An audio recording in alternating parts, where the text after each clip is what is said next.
Assalamualaikum warahmatullahi wabarakatuh. Perkenalkan nama saya Khairatul Anisa dengan NIM 200170049. Saya berasal dari Prodi Sastra Indonesia. Assalamualaikum warahmatullahi wabarakatuh. Halo, perkenalkan nama aku Gisti Kartika dengan NIM 200170043 dari Program Studi Sastra Indonesia. Oke, pada tugas kali ini aku dengan Khairatul Anisa akan sedikit berbincang mengenai perkuliahan daring pada semester ini. Jadi kita kayak bincang-bincang santai aja gitu, ya kan, Ca? Ya, Gi. Oke, untuk yang pertama kali aku mau nanya ke Ica tentang bagaimana sih impression pertama kalinya bisa kuliah di UNP dengan jurusan Sastra Indonesia di Fakultas Bahasa dan Seni. Mungkin Ica bisa sedikit menjelaskan kepada Gisti mengenai hal itu. Silahkan.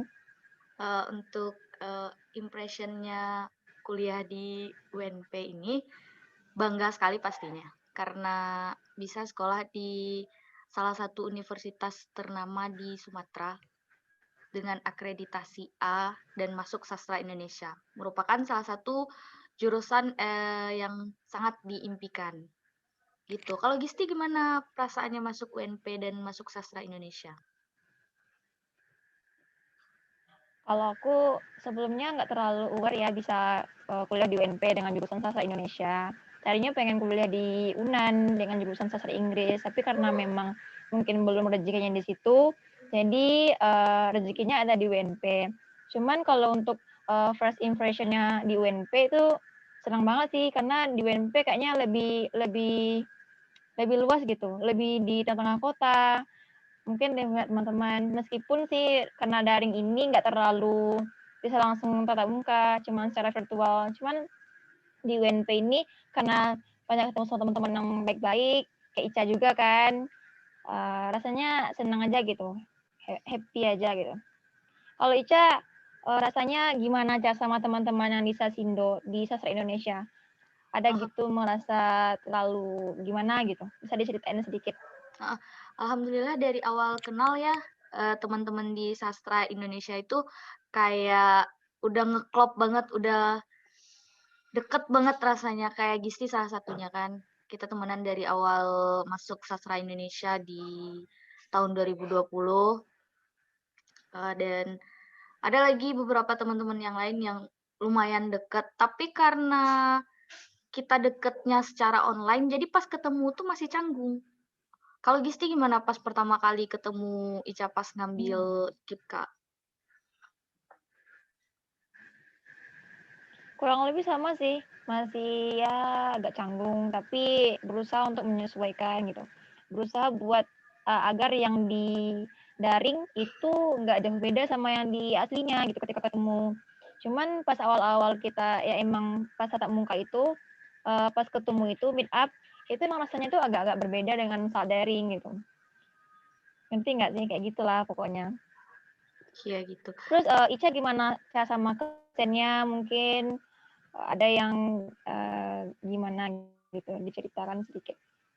Oh, kalau untuk dosen, kan awalnya kabar beredar tuh dosen sastra Indonesia tuh baik-baik, tapi ada yang galaknya juga. Tapi alhamdulillah sampai semester 2 sekarang, untuk dosen mata kuliah wajib dan mata kuliah umum itu alhamdulillah dapatnya yang ngebimbing banget lah. Walau kadang kayak dosennya mana sih, ada beberapa dosen yang kayak ngilang, nggak tahu kemana, tapi tiba-tiba pas ujian akhir sama ujian semester muncul tiba-tiba. Nah, itu tuh kayak bikin pusing banget. Nah, kalau Gisti pas belajar online ini, responnya terhadap dosen-dosen yang seperti itu gimana sih? Kalau aku sih karena daring ini kan jadi nggak terlalu merasa bahwa harus gitu dosen ini seperti ini atau gimana. Aku cuman kayak menerima gitu. Bagaimana karena emang keadaan juga kan karena situasi juga gitu kita nggak bisa memaksakan. Bisa jadi karena ada juga beberapa di antara dosen itu yang kadang gaptek gitu, gagal teknologi gitu. Saya sini bisa tahu kan kalau kita pas Zoom masih suka bingung-bingung gitu, masih suka agak gimana gitu untuk menyapa mahasiswa. Dan mahasiswa pun kayak gitu. Mereka masih kelihatan canggung untuk bisa berkomunikasi sama dosennya sendiri. Terus kalau sampai saat ini dari semester 1 sampai semester 2 ini Aku sih belum terlalu nemuin ya dosen yang mungkin agak kurang-kurang gimana gitu, yang agak kurang-kurang setuju sama aku sifatnya gitu. Sejauh ini ya happy aja dosennya, santai-santai aja gitu. Palingan cuma ngasih tugas lewat daring, di learning, terus dikerjain, kalau terlambat ya ada konsekuensinya, kayak gitu aja sih, gitu. Terus ya aku sih kalau di kuliah ini yang paling menarik itu pas kita masuk organisasi.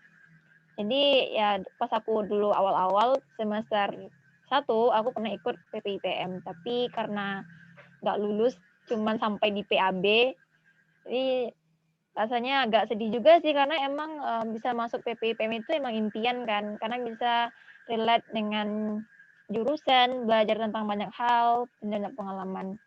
Aku dengar Ica ikut UKKPK juga ya? Gimana tuh Ca di UKKPK? Apakah ada sesuatu yang bisa angkat gitu? Mungkin bisa sedikit diceritakan kayak gitu sih. Kalau Ica ikut UKKPK, selama proses berjalan hampir 1 bulan ini, alhamdulillah tidak lulus ya untuk interview 1, jadi tidak ada lanjut untuk interview-interview berikutnya. Sudah keluar hasilnya kemarin kalau Ica tidak lulus interview pertama UKKPK.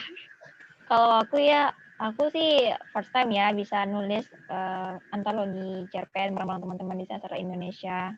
Sebelumnya aku sih cuma antologi puisi di komunitas. Dan itu pun nggak terlalu gimana sih, ya senang sih senang, cuman aku sih sebelumnya nggak tahu ya antologi itu apa gitu. Apa yang berkesannya gitu.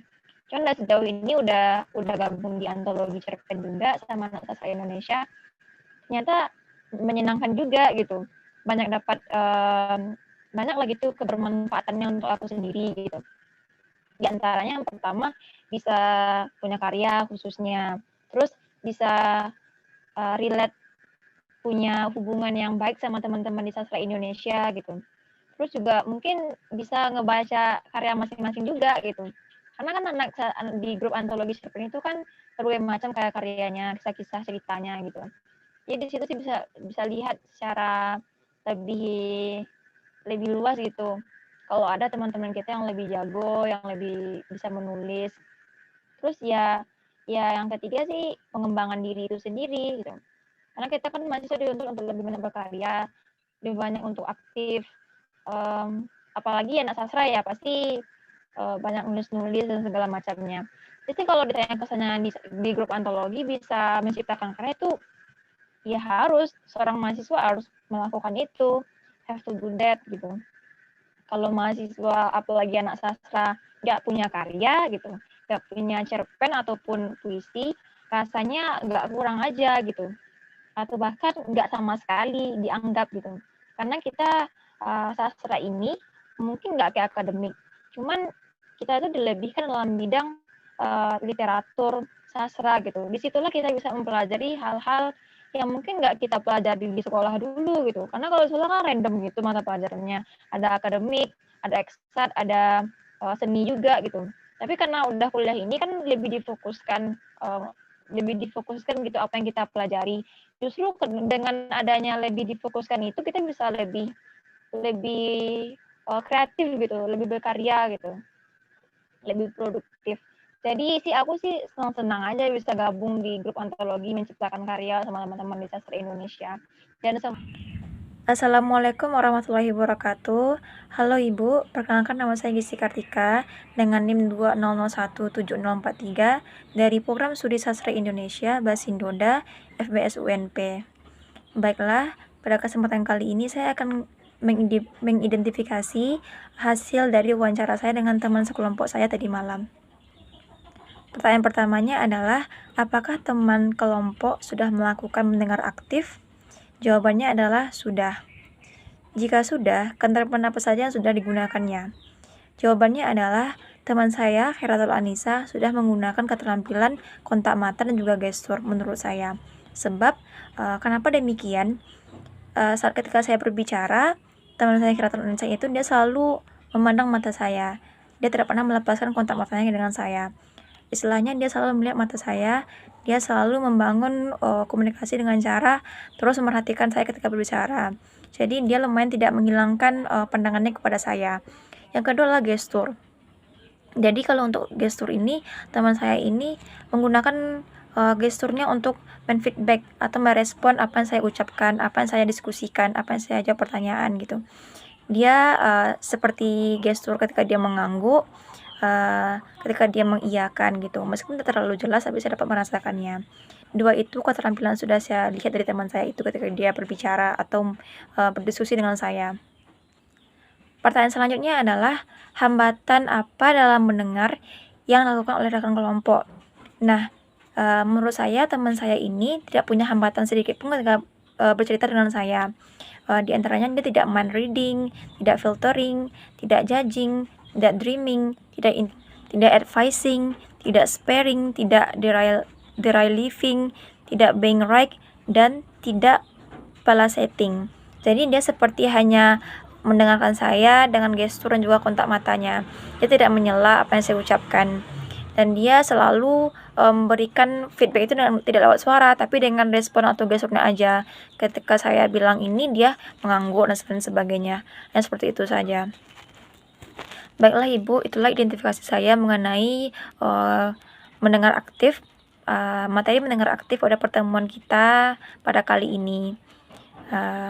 Atas segala kekurangannya mohon dimaafkan. Terima kasih. Wassalamualaikum warahmatullahi wabarakatuh.